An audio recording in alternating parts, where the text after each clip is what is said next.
Polymorphism means many forms. In Java, polymorphism refers to the ability of a single object to take multiple forms. How can we achieve polymorphism?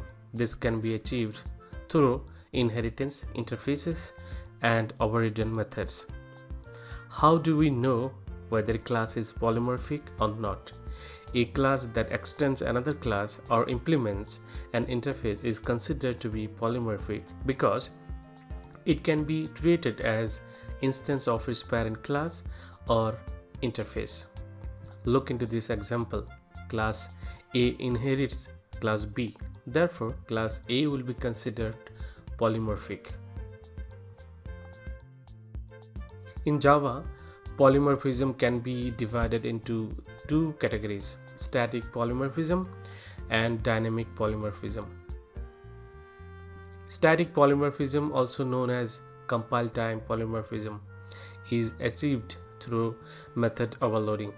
Method overloading allows a class to have multiple methods with the same name but different parameters. The Java compiler will determine which methods to call based on the number and type of arguments passed to the method at the compile time. Dynamic polymorphism, also known as runtime polymorphism, is achieved through method overriding. Method overriding occurs when a subclass provides a specific implementation of a method that is already defined in its superclass. The Java runtime environment will determine which method to call based on the actual type of the object at runtime.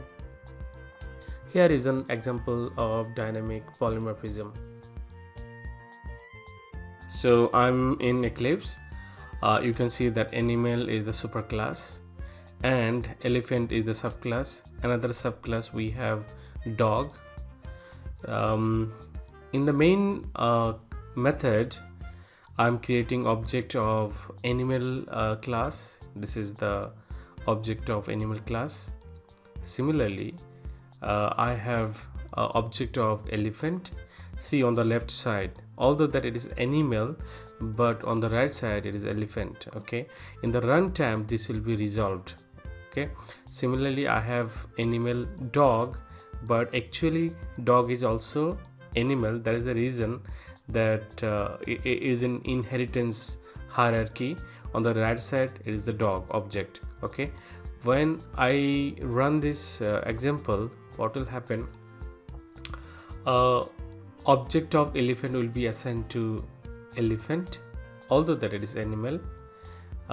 Similarly, for dog object, it will be assigned to dog. Now you can see that three calls here: animal sound. Okay, so it will be executed. This particular line will be printed. Similarly, elephant.animal sound. You can see that elephant is which object. See, this is the object. If I click here, it goes here.